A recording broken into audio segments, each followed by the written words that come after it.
Audiobuku dari Buku dan Hujan. Novel Agatha Christie khusus episode Hercule Poirot dengan judul Kasus-kasus Perdana Poirot. Bab 1. Pembunuhan di pesta dansa. Semata-mata hanya karena kebetulanlah sahabatku, Hercule Poirot, yang sebelumnya menjabat sebagai Panglima Angkatan Bersenjata Belgia, berurusan dengan kasus Styles. Keberhasilannya membawa kemasyhuran baginya, dan dia memutuskan akan mengabdikan diri untuk menangani masalah-masalah kriminal. Setelah terluka di wilayah Somme dan keluar dari angkatan bersenjata sebagai penyandang cacat, akhirnya aku tinggal seatap dengan Poirot di London. Sebagai orang pertama yang mengetahui tentang sebagian besar kasus-kasus yang ditanganinya, aku disarankan agar memilih beberapa perkara yang paling menarik untuk ditulis. Dalam melaksanakan tugas ini, aku merasa langkah terbaik adalah dengan menuliskan peristiwa aneh yang menimbulkan minat masyarakat luas pada saat itu. Peristiwa yang kumaksud adalah kasus di pesta dansa yang diadakan untuk memperingati suatu kemenangan. Meskipun mungkin perkara ini tidak terlalu mencerminkan metode khas Poirot seperti dalam beberapa kasus yang lebih tidak dikenal. Namun, segi sensasionalnya, orang-orang ternama yang terlibat, dan pemberitaan pers yang besar-besaran menjadikannya dijuluki kasus yang terkenal. Selain itu, aku sudah lama merasa sangkut paut Poirot dengan penyelesaian perkara ini sudah seharusnya disebarluaskan. Suatu pagi yang cerah di musim semi, kami duduk-duduk di ruangan Poirot. Sahabatku yang bertubuh kecil itu rapi dan necis seperti biasanya. Kepalanya yang bulat telur dimiringkan. Dia tengah mengoleskan krim rambut baru pada kumisnya. Suatu sikap sombong yang tidak berlebihan merupakan ciri khasnya dan cocok dengan kegemarannya akan aturan dan metode. Surat kabar Daily Newsmonger yang tengah kubaca merosot ke lantai. Aku sedang terbenam dalam pemikiran mendalam ketika suara Poirot menyadarkanku. Apa yang kau pikirkan dalam-dalam itu, sobat? Terus terang, sahutku. Aku sedang memikirkan pembunuhan di pesta dansa yang masih gelap itu. Semua surat kabar penuh dengan berita mengenai kasus ini. Aku berbicara sambil menepuk-nepuk koran itu. Lalu? Ya, semakin banyak orang membaca tentang perkara ini, semakin terselubung misteri semuanya. Aku berbicara mengenai pokok permasalahanku dengan penuh semangat. Siapa yang membunuh Lord Cronshaw? Apakah kematian Coco Courtney pada malam yang sama hanya suatu kebetulan? Apakah itu kecelakaan? Atau apakah Coco sengaja menelan kokain melebihi dosis? Aku berhenti sejenak, kemudian menambahkan secara dramatis. Inilah pertanyaan-pertanyaan yang kutanyakan kepada diriku sendiri. Di luar dugaan, dan ini agak menjengkelkanku, Poirot tampaknya tetap tidak tertarik. Dia melirik ke cermin sambil bergumam. Wah, krim rambut baru ini betul-betul mengagumkan untuk kumis. Meskipun demikian, setelah menangkap pandangan mataku, dia buru-buru menambahkan. Begitulah kiranya. Lalu, bagaimana engkau menjawab pertanyaan-pertanyaan itu? Akan tetapi, sebelum aku dapat menjawab, pintu terbuka dan induk semang kami memberitahukan kedatangan Inspektur Jupp. Agen Scotland Yard ini kawan lama kami dan kami berdua menyapanya dengan hangat. Ah, Juppku yang baik, seru Poirot. Ada apa gerangan? Well, Monsieur Poirot, ujar Jeb seraya duduk dan mengangguk ke arahku. Saya sedang menangani kasus yang menurut saya sangat sesuai untuk Anda. Saya kemari untuk menawarkan, apakah Anda berminat ikut menanganinya? Poirot menghargai kemampuan Jeb. Meskipun ia menyesalkan kekurangan inspektur itu dalam hal metode, namun menurut pendapatku sendiri, potensi terbesar detektif itu terletak pada seni meminta bantuan yang begitu halus, yang tersembunyi di balik tawarannya. Yang saya maksudkan adalah pesta dansa itu, kata Jeb dengan nada merajuk. Ayolah, katakan Anda bersedia menanganinya. Poirot tersenyum kepadaku. Bagaimanapun, sahabat saya, Hastings, bersedia. Dia baru saja membicarakan perkara itu. Iya kan, Monami?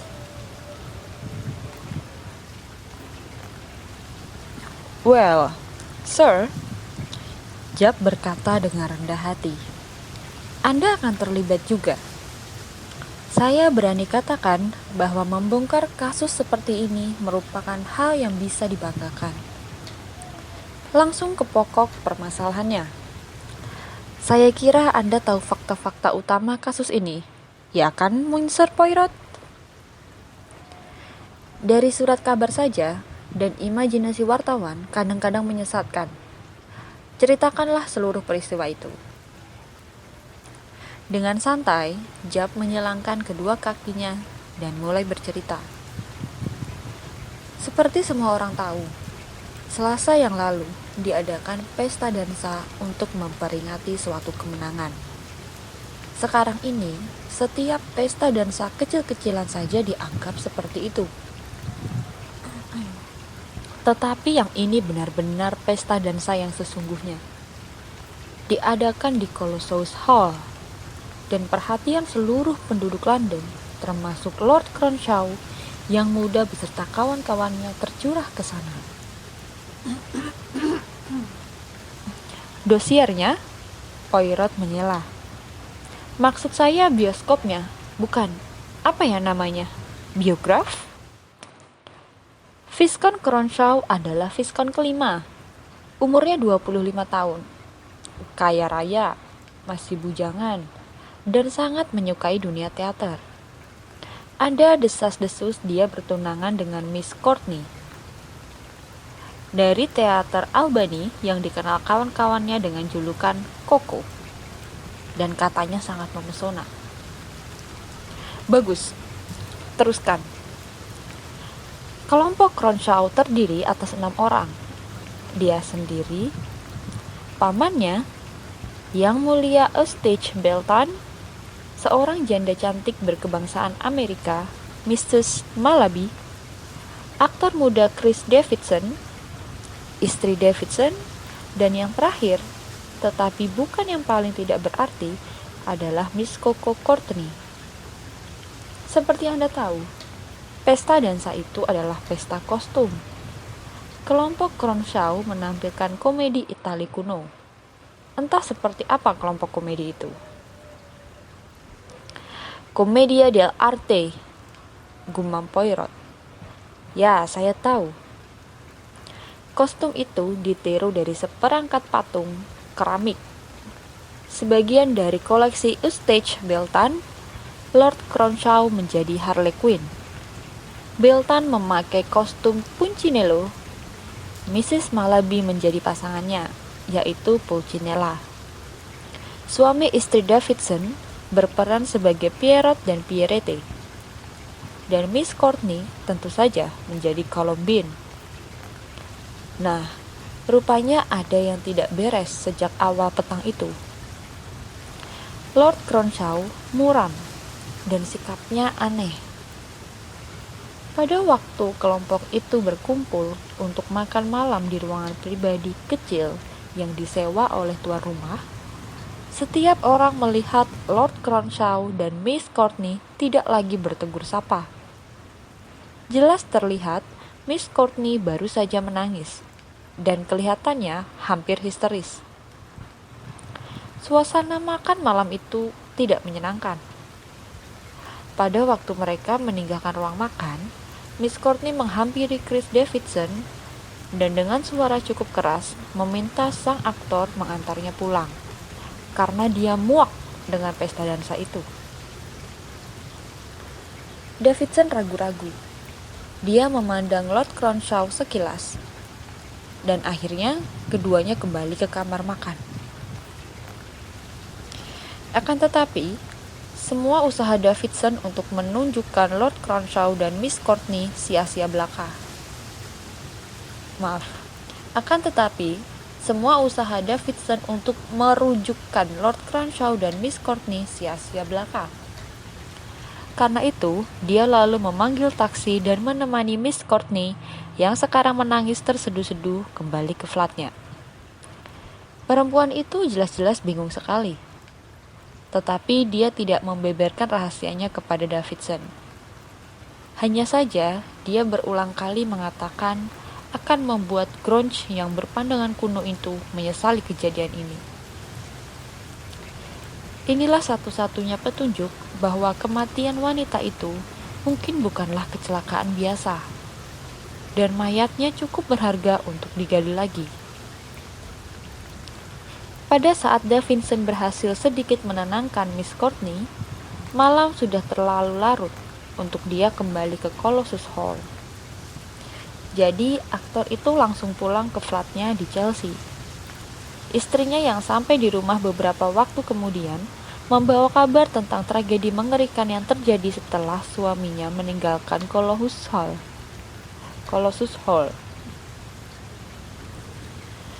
Kelihatannya Lord Cronshaw semakin muram selama pesta dansa itu berlangsung. Dia menjauhkan diri dari kelompoknya dan mereka hampir tidak melihatnya lagi sepanjang sisa malam itu. Kira-kira pukul 1:30, tepat sebelum puncak acara dansa, yaitu saat setiap orang harus melepaskan topengnya. Kapten Digby, perwira yang mengetahui penyamaran Cronshaw, melihat Viscount itu berdiri di balkon sambil menatap ke bawah, ke arah pasangan-pasangan yang tengah berdansa. "Halo, Crunch," panggil Digby. "Turunlah dan bergabung dengan kami. Apa yang membuat Anda bermuram durja seperti burung hantu di atas sana? Ayolah, akan segera ada permainan lama yang mengasyikkan." "Baik," Cronshaw menyahut. "Tunggu saya. Kalau tidak, saya tidak bisa menemukan Anda dalam kerumunan orang-orang itu." Sambil berbicara, Cronshaw berbalik dan beranjak dari balkon. Kapten Digby, yang pada waktu itu bersama Mrs. Davidson, menunggu di bawah. Menit demi menit berlalu, tetapi Lord Cronshaw tidak muncul-muncul. Akhirnya Digby tidak sabar lagi. "Apakah dia mengira kita akan menunggunya sepanjang malam?" seru Digby. Tepat pada detik itu, Mrs. Malaby menghampiri keduanya dan diberitahu apa yang terjadi. "Nah," seru janda cantik itu penuh semangat. "Malam ini Cronshaw seperti beruang yang sakit kepala. Ayo kita cari dan tarik dia keluar." Pencarian dimulai, tetapi sia-sia. Hingga terpikir oleh Mrs. Malaby, mungkin Cronshaw dapat ditemukan di ruang tempat mereka makan malam 1 jam yang lalu. Ketiganya mengayun langkah ke sana. Dan betapa mengejutkan pemandangan yang mereka lihat. Tidak salah lagi, Harley Quinn ada di ruangan itu. Tetapi dia terkapar di lantai dengan pisau makan tertancap di jantungnya. Jap berhenti. Dan Poirot mengangguk. Lalu melanjutkan ceritanya dengan gaya seorang ahli. "Kasus bagus, dan tidak ada tanda-tanda yang menunjukkan siapa pelaku pembunuhan itu. Bagaimana petunjuk itu harus ada?" "Ya," inspektur berkata lagi. "Anda tahu kisah selanjutnya, tragedi ganda. Keesokan harinya, pembunuhan ini menjadi berita utama di semua surat kabar. Dan ada juga berita singkat bahwa Miss Courtney aktris ternama itu ditemukan dalam keadaan tidak bernyawa di tempat tidurnya, dan kematiannya disebabkan oleh kokain yang melebihi dosis. Nah, apakah kematiannya disebabkan oleh kecelakaan atau bunuh diri? Pelayan wanitanya yang datang untuk memberikan kesaksian mengakui bahwa Miss Courtney pecandu obat bius. Kami kembali menyimpulkan bahwa kematian itu hanyalah kecelakaan biasa. Meskipun begitu, kami tetap mempertimbangkan kemungkinan bunuh diri. Secara khusus, kematian aktris itu tidak menguntungkan, karena menutup kesempatan untuk mendapatkan petunjuk tentang penyebab pertengkaran almarhumah dengan Lord Cronshaw yang terjadi malam sebelumnya. Oh iya, satu kotak kecil yang terbuat dari email ditemukan pada jenazah Lord Cronshaw. Di bagian atas kotak itu tertulis nama Coco dalam tatahan berlian. Separuh kotak itu berisi kokain. Pelayan Miss Courtney mengenali benda itu sebagai milik majikannya yang hampir selalu membawa kotak itu kemana-mana, karena kotak itu berisi persediaan obat bius yang telah memperbudaknya.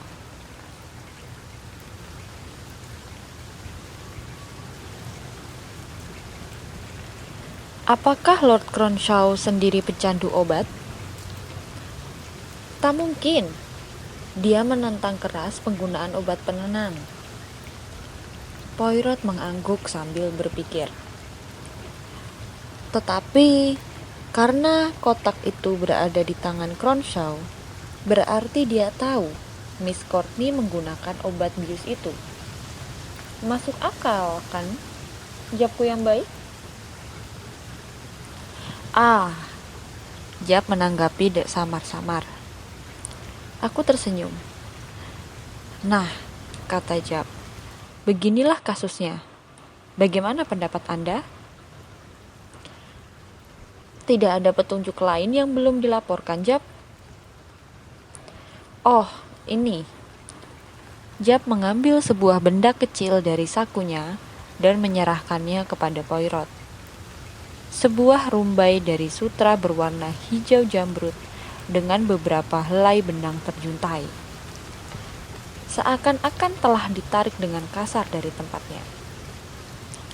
Ini kami temukan tergenggam erat dalam tangan Cronshaw. Jab menjelaskan. Poirot mengembalikan rumbai itu tanpa memberikan komentar apapun. Lalu ia bertanya, apakah Lord Cronshaw mempunyai musuh?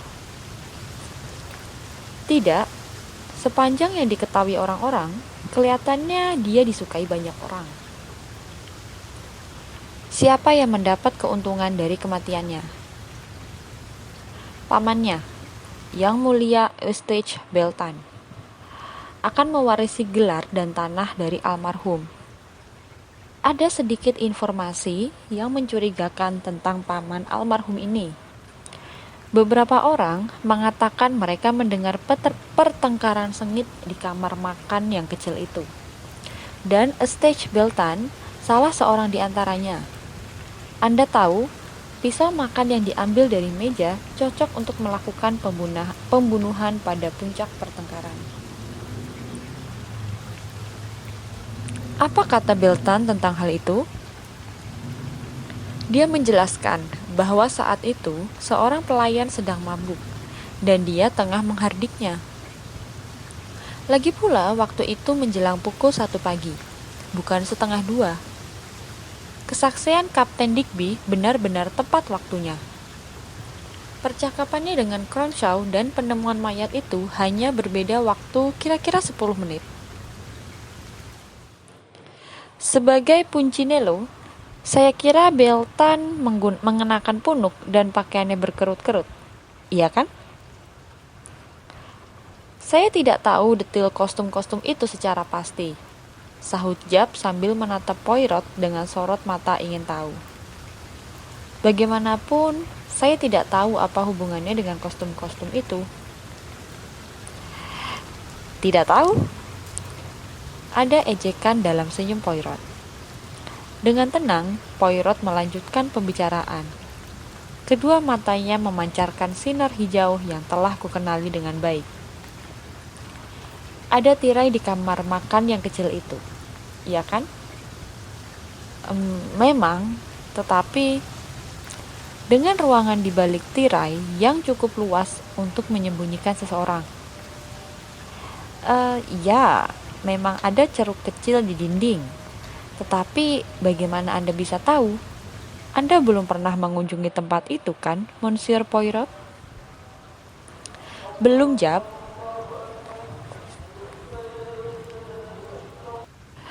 Saya memastikan adanya tirai itu berdasarkan pemikiran.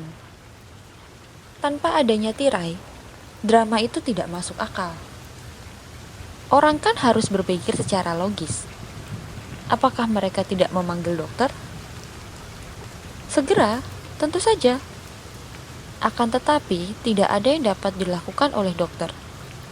Kematian Cronshaw pasti terjadi seketika itu juga. Poirot mengangguk agak tidak sabar. Ya, saya tahu. Apakah dokter memberikan bukti-bukti pada waktu memeriksa mayat? Tentu. Tidakkah dia menyebutkan adanya gejala aneh? Tidak adakah sesuatu yang tidak wajar pada jenazah yang menarik perhatiannya? Jeb menatap laki-laki berbadan kecil itu lekat-lekat. Memang, Monsieur Poirot, saya tidak mengerti maksud Anda. Tetapi dokter memang mengatakan bahwa kaki dan tangan korban tegang dan kaku. Sesuatu yang tidak dapat dia jelaskan sebabnya. Aha, seru Poirot. Aha, mon Dieu, Job. Keterangan ini memberi bahan pemikiran. Iya kan? Aku perhatikan bahwa ketidakwajaran ini jelas-jelas tidak membuat Job berpikir. Kalau Anda berpikir tentang keracunan, Monsieur, siapa gerangan yang akan meracun seseorang lebih dulu, lalu baru menikamnya? Tentu saja perbuatan demikian itu menggelikan. Dengan tenang, Poirot menyatakan persetujuannya. Nah, ada yang ingin Anda lihat, Monsieur? Mungkin Anda ingin memeriksa ruangan tempat jasad korban ditemukan. Poirot menggoyangkan tangannya. Sama sekali tidak. Anda sudah menceritakan satu-satunya hal yang menarik perhatian saya. Pandangan Lord Cronshaw tentang pemakaian obat bius. Jadi, tidak ada yang ingin Anda lihat? Cuma satu. Apa itu? Perangkat patung keramik yang ditiru kostumnya. Jab membelalakan kedua matanya. Anda lucu. Apakah Anda dapat mengusahakan supaya saya dapat melihat patung-patung itu?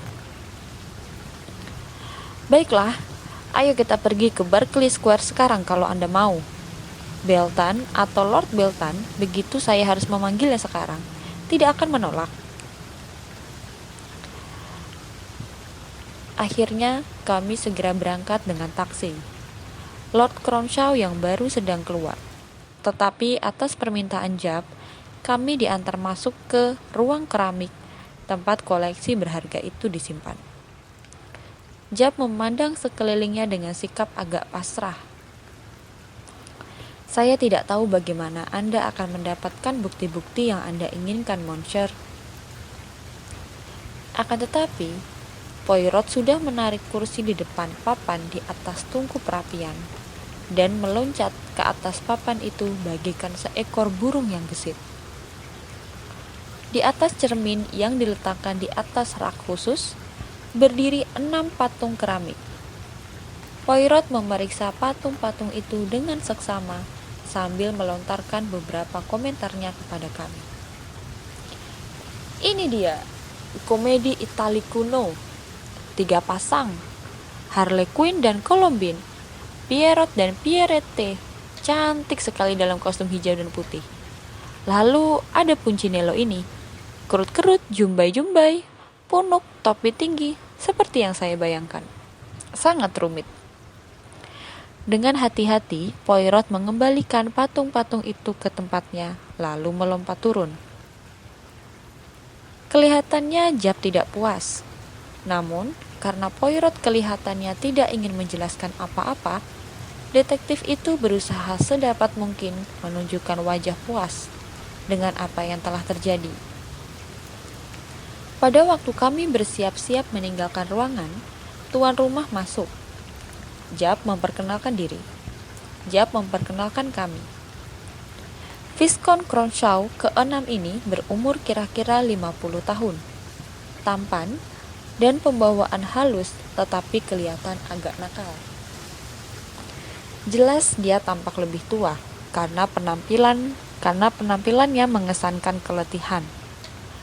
Seketika itu juga aku tidak menyukainya. Dengan cukup sopan dia menyapa kami, lalu menyatakan bahwa dia sudah mendengar banyak sekali cerita tentang kepiawaian Poirot. Dia juga mengatakan kesiapannya untuk melakukan apa saja guna membantu kami. Polisi sedang berusaha semampu mereka, saya tahu itu, ujar Poirot. Tetapi saya sangat khawatir misteri kematian keponakan saya tidak pernah terungkap. Semuanya benar-benar misterius. Poirot memandangnya tajam-tajam. Keponakan Anda tidak mempunyai musuh sejauh yang Anda ketahui? Sama sekali tidak. Saya yakin akan hal ini. Paman korban berhenti sejenak, kemudian melanjutkan. Kalau ada yang ingin Anda tanyakan, satu saja. Suara Poirot terdengar serius. Kostum-kostum itu ditiru persis dari patung Anda? Ya, hingga detail paling terkecil. Terima kasih. Kepastian inilah yang ingin saya dapatkan. Selamat siang. Lalu, bagaimana selanjutnya? Tanya Jap pada waktu kami bergegas menuju jalan. Saya harus melapor ke Scotland Yard. Anda tahu kan? Baik, saya tidak akan menahan Anda. Masih ada persoalan kecil yang harus saya urus. Lalu, kasus ini akan beres. Apa? Anda main-main? Anda tahu siapa pembunuh Lord Cronshaw? Betul. Siapa orangnya? Apakah Eustace Maitland? Sobat, Anda tahu kelemahan kecil saya. Selalu ingin menyimpan sendiri jalinan cerita hingga menit terakhir. Jangan khawatir, kalau waktunya tiba akan saya beberkan semuanya. Saya tidak menginginkan penghargaan apapun. Perkara ini akan menjadi milik Anda, dengan syarat Anda mengizinkan saya melakukan penyelesaian masalah ini menurut cara saya sendiri. Cukup adil, Jap menanggapi. Mudah-mudahan penyelesaian Anda berhasil. Saya akui, Anda seperti Fir'aun, ya kan? Poirot tersenyum. Nah, selamat tinggal. Saya akan berangkat ke Yard. Jap melangkah cepat menyusuri jalan dan Poirot menghentikan taksi yang lewat. Kemana kita pergi? Tanyaku dengan rasa ingin tahu yang berkobar. Ke Chelsea, ke rumah keluarga Davidson. Poirot memberikan alamat kepada pengemudi. Bagaimana pendapatmu tentang Lord Cronshaw yang baru itu? Tanyaku. Apa pendapat sahabatku Hastings? Aku langsung tidak percaya padanya. Kau pikir dia adalah paman-paman licik seperti dalam buku-buku cerita, iya kan? Tanya Poirot. Tidakkah kau juga berpendapat begitu? Kukira dia ramah sekali kepada kita. Jawab Poirot tanpa menyatakan pendapatnya. Karena dia mempunyai alasan-alasan pribadi. Poirot menatapku, menggeleng sedih dan menggumamkan sesuatu yang kedengarannya sedih. Tidak mengerti metode. Suami istri Davidson, tinggal di lantai ketiga blok apartemen yang besar. Davidson sedang keluar. Begitu kami diberitahu, tetapi istrinya ada di rumah. Kami diantar masuk ke sebuah ruangan panjang beratap rendah dengan hiasan gantung oriental berkilat-kilat. Udara dalam ruangan terasa pengap dan menyesakan. Bau dupa wangi menyengat hidung. Mrs. Davidson langsung menemui kami. Ia bertubuh kecil, berkulit terang. Kerapuhannya begitu mengibakan dan menarik perhatian. Untung saja, kedua matanya yang biru pucat itu memancarkan kecerdasan dan sikap penuh perhitungan. Poirot menjelaskan sangkut paut kami dengan kasus pembunuhan itu. Dan wanita itu menggeleng sedih. Kasihan Crunch dan Koko juga. Kami berdua amat menyukai Koko. Kematiannya membawa kesedihan mendalam kepada kami. Apa yang ingin Anda tanyakan kepada saya? Haruskah saya mengulangi kejadian pada malam yang mengerikan itu? Ah, Madam, percayalah, saya tidak akan mengusik perasaan Anda dengan tidak semestinya.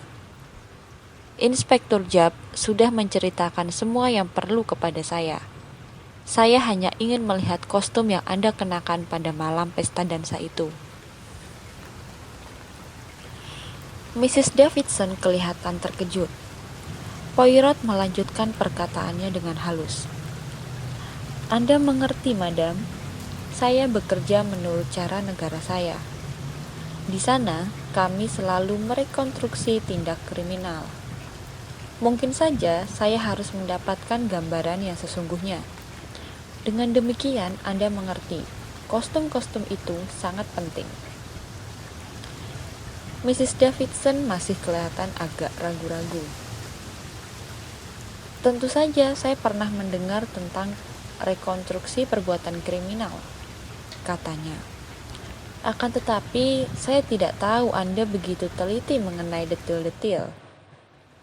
Meskipun begitu, akan saya ambil pakaian itu sekarang juga. Wanita itu meninggalkan ruangan dan segera kembali membawa sehelai pakaian dari kain satin hijau dan putih yang indah. Poirot mengambilnya, meneliti dan menyerahkannya kembali sambil membungkukkan badan. Terima kasih, Madam. Saya tahu Anda dulu mendapat kesulitan karena kehilangan salah satu rumbai kostum ini yang terbuat dari sutra hijau, yang di bahu sini.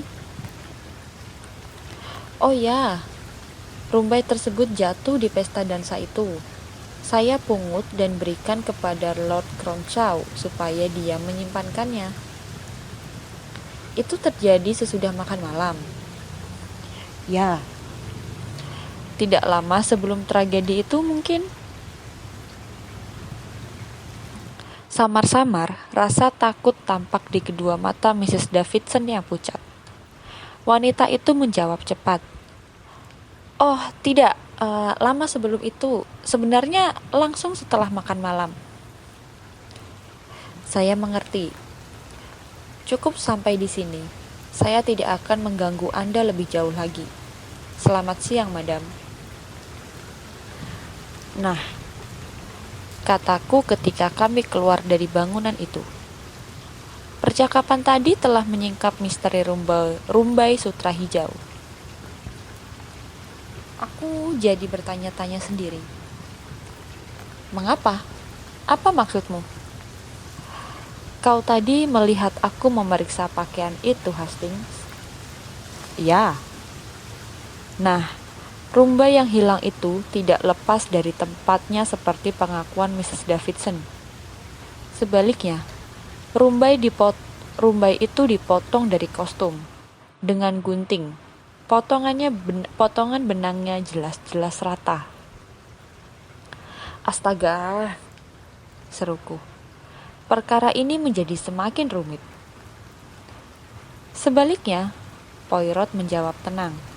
justru menjadi semakin sederhana. Poirot! Aku berteriak. Suatu hari aku akan membunuhmu. Kebiasaanmu menemukan segala sesuatu dengan sangat sederhana benar-benar menjengkelkan. Tetapi ketika aku menjelaskannya, bukankah semua itu memang betul-betul sederhana? Memang, itulah yang menjengkelkan. Dan aku merasa aku sendiri sebetulnya dapat melakukannya. Tentu saja kau dapat, Hastings. Kau mampu. Kalau saja kau mau menempuh kesulitan dengan menyusun gagasan-gagasanmu. Tanpa metode, ya. Aku cepat-cepat memotong karena aku tahu pasti kepandaian bicara Poirot pada waktu ia berbicara tentang topik kesayangannya. Katakanlah apa yang akan kita lakukan setelah ini. Kau benar-benar akan merekonstruksi pembunuhan itu? Hampir pasti tidak. Bagaimana kalau kita katakan bahwa drama itu sudah berlalu? Tetapi aku mengusulkan pantomim tambahan dengan Harley Quinn sebagai pemeran utama. Poirot memastikan hari Selasa berikutnya sebagai hari pementasan misterius itu. Persiapan-persiapan yang dilakukan sangat menggugah rasa ingin tahuku. Layar putih dipasang di satu sisi ruangan. Diapit tirai-tirai berat pada masing-masing sisi. Seorang laki-laki muncul membawa perlengkapan tata cahaya. Dan akhirnya sekelompok anggota teater menghilang ke dalam kamar tidur Poirot yang digunakan sebagai kamar rias sementara. Beberapa saat sebelum pukul 20, Japp tiba dengan suasana hati tidak riang. Aku merasa detektif itu kurang menyetujui rencana Poirot. Agak sensasional, seperti semua gagasannya. Tetapi cara ini tidak membahayakan, dan seperti yang dikatakannya dapat menyelamatkan kita dari kesulitan. Sejauh ini, dia telah menangani perkara ini dengan amat brilian. Saya sendiri mempunyai pemikiran yang sama. Tentu saja, secara naluri, aku merasa Japp tengah memaksakan menerima kebenaran. Tapi saya telah berjanji memperbolehkannya melakukan penyelidikan dengan caranya sendiri. Ah, itu dia, rombongan itu. Lord Cronshaw muncul pertama kali, mengawal Mrs. Malaby yang belum pernah kulihat. Ia wanita cantik, berambut gelap dan tampak gelisah. Kemudian menyusul Davidson dan istrinya. Chris Davidson juga baru kali ini kulihat. Orangnya cukup tampan, tinggi, berkulit gelap, dan gayanya menunjukkan bahwa dia memang seorang aktor. Poirot telah mengatur tempat duduk kelompok ini menghadap layar yang disorot cahaya terang. Dimatikannya lampu-lampu lainnya sehingga ruangan itu gelap gulita.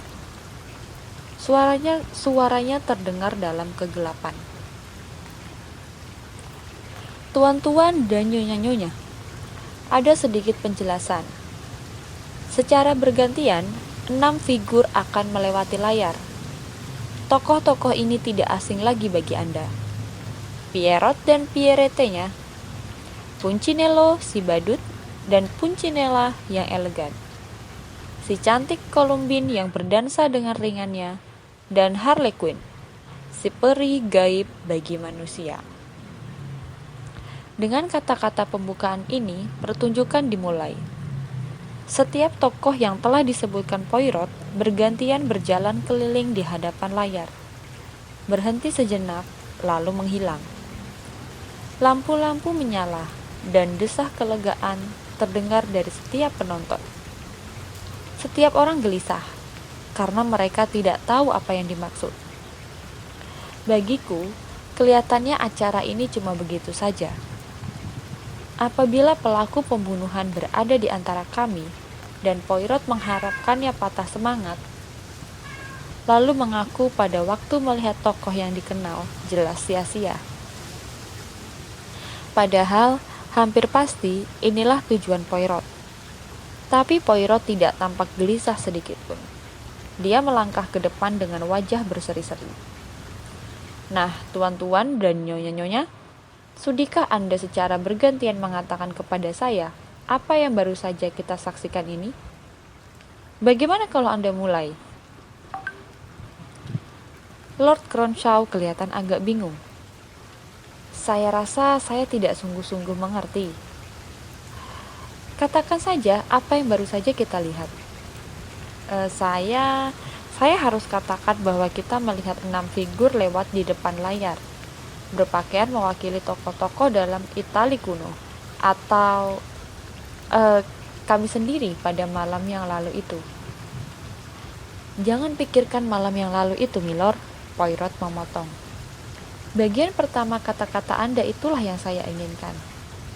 Madam, Anda sependapat dengan Milord Cronshaw? Sambil berbicara, Poirot menoleh kepada Mrs. Malaby. Ya, tentu saja. Anda sependapat bahwa Anda melihat 6 tokoh yang mewakili komedi Itali? Tentu saja. Monsieur Davidson, Anda juga?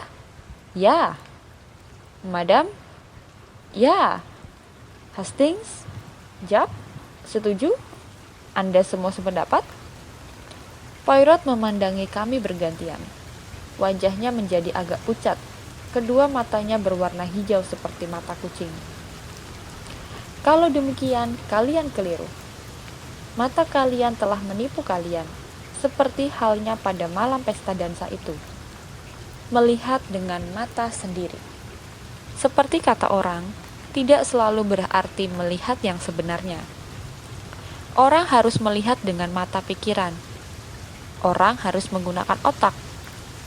Nah, ketahuilah bahwa pada malam pesta dansa itu, kalian tidak melihat 6 tokoh, melainkan 5. Mengerti? Lampu padam lagi. Sesosok figur melompat ke depan layar. Pierrot. Siapa itu? Tanya Poirot. Apakah dia Pierrot? Benar, seru kami semua. Lihatlah lagi. Dengan satu gerak cepat, orang itu membebaskan diri dari pakaian Pierrotnya yang longgar.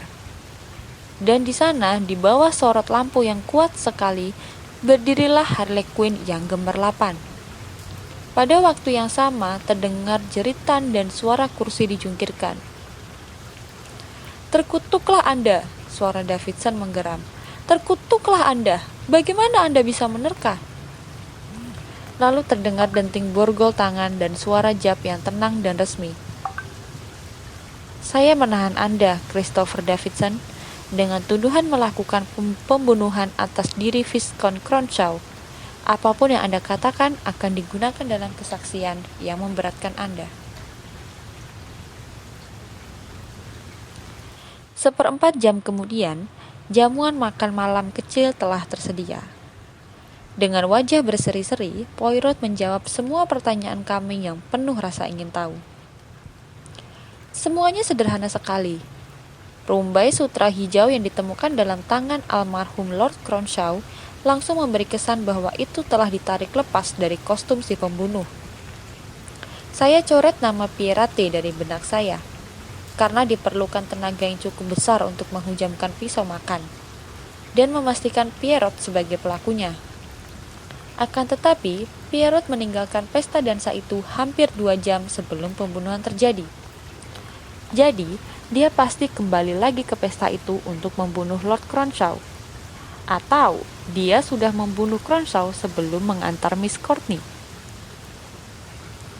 Apakah kemungkinan itu mustahil? Siapa yang melihat Lord Cronshaw setelah makan malam? Hanya Mrs. Davidson, yang pernyataannya tentang rumbai sutra hijau yang hilang itu. Jangan-jangan sengaja dibuat-buat. Pasti rumbai itu sengaja dia gunting dari pakaiannya sendiri untuk menggantikan rumbai yang hilang dari kostum suaminya. Kemudian, Harley Quinn yang terlihat di balkon pada pukul 1:30 itu pasti hanya tiruan saja. Sebelum ini, saya sekilas mempertimbangkan Beltan sebagai pelaku pembunuhan. Tetapi dengan kostumnya yang rumit, jelas tidak mungkin dia merangkap peran Punchinello dan Harley Quinn. Di pihak lain, peniruan ini gampang sekali dilakukan oleh Davidson.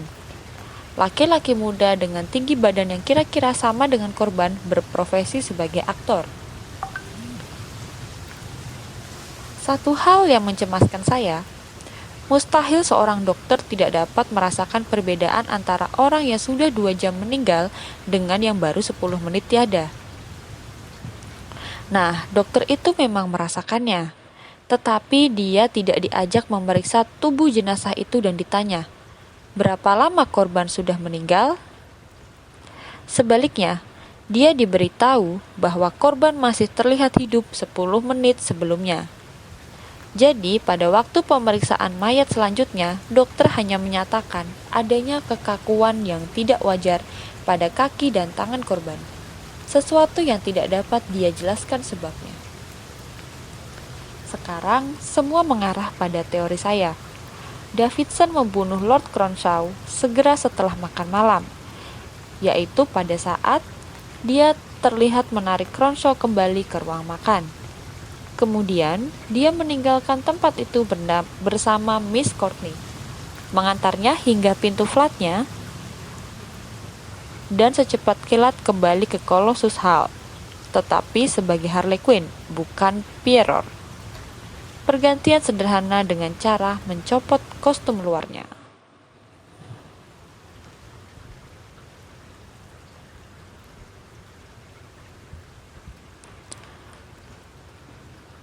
Paman korban mencondongkan tubuhnya ke depan. Matanya menunjukkan kebingungan. Kalau begitu, dia pasti datang ke pesta dengan keadaan siap membunuh korbannya. Apa gerangan yang mendorongnya berbuat begitu? Apa motifnya? Ini yang tidak saya mengerti. Kita sampai pada tragedi yang kedua, yang menimpa Miss Courtney. Ada satu hal kecil yang dilupakan setiap orang. Miss Courtney meninggal karena keracunan kokain.